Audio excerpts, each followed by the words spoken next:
हमने प्रदेश संगठन मंत्री श्री राम द्विवेदी जी से बात किया, हमने प्रदेश उपाध्यक्ष भाई तेजभान सिंह से बात किया, प्रदेश उपाध्यक्ष वसीम जी से बात किया, सारे लोगों से बात किया। उनके साथ रत्नाकर जी भी आए, करीब 10-12 लोग।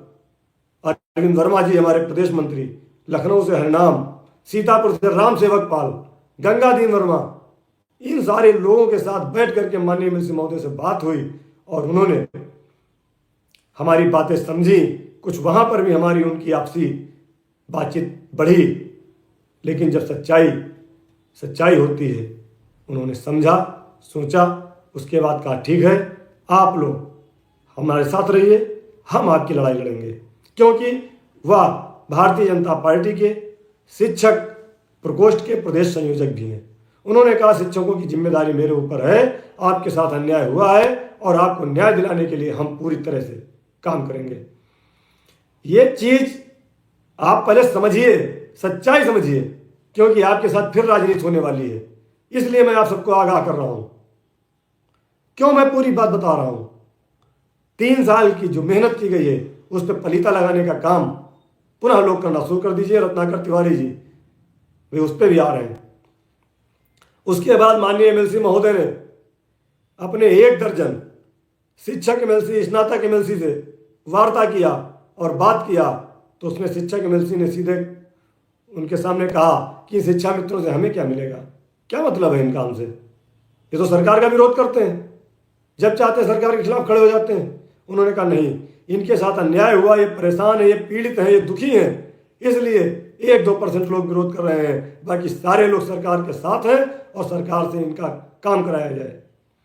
तब जाकर के 1 दर्जन एमएलसी महोदय के साथ आदरणीय श्री श्रीचंद शर्मा जी माननीय मुख्यमंत्री जी से मिले और वास्तव में जो उन्होंने मुलाकात की वो बहुत गहमा गहमी की मुलाकात थी। माननीय मुख्यमंत्री जी ने भी कहा कि ना शिक्षा मित्र तो बहुत गड़बड़ है, ये बहुत उल्टे सीधे कमेंट्स लिखते हैं, लेकिन फिर भी उन्होंने कहा कि अब ये कहाँ जाएंगे।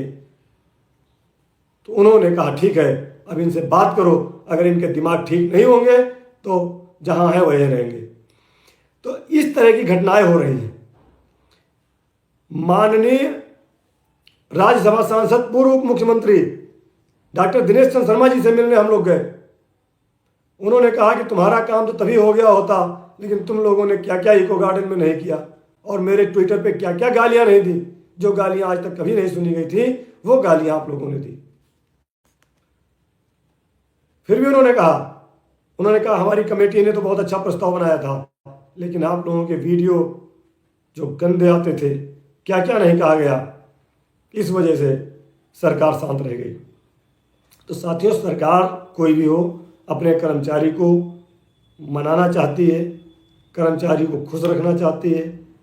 इस तरह का काम आप मिल करके करेंगे। हाँ, जब बिल्कुल ना सुने आपकी बात तो जरूर आप आंदोलन करिए सरकार से, और आंदोलन ऐसा हो कि सरकार की ईंट सीट बजाने वाला ना हो, सरकार को अपनी समस्या दिखाने वाला हो कि ये हमारी समस्या, इसका समाधान होना चाहिए। वही आंदोलन 3 साल से चल रहा है और आज हमें इस बात का फक्र है, आज इस बात का गर्व है कि आप लोगों का दिया गया सहयोग, आप लोगों के दिए गए समय और आपने जो जिले से लेकर के प्रदेश तक संगठन का साथ दिया है, उसका एक यह लाभ मिला कि हमारे जो शिक्षा में साथी मूल विद्यालय वापस आना चाहते थे, उनके लिए शासनादेश जारी हुआ।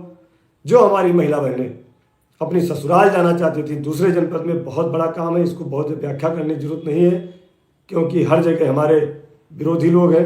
बहुत बड़ा काम सरकार ने किया है और इसकी गाइडलाइन बहुत जल्द जारी होने वाली है।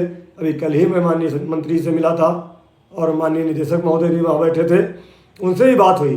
तो ट्रांसफ़र के लिए आप लोग पर्सनल मैसेज करते हैं, ये ट्रांसफ़र वाला भी फॉर्मेट बहुत जल्द आप लोगों के पास आने वाला है।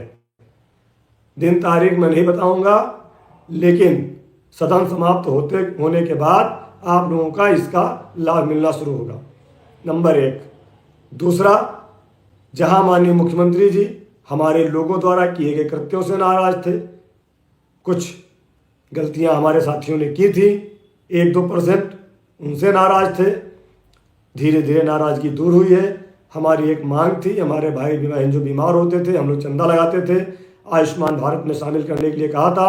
इसके लिए हमने जब चीफ सेक्रेटरी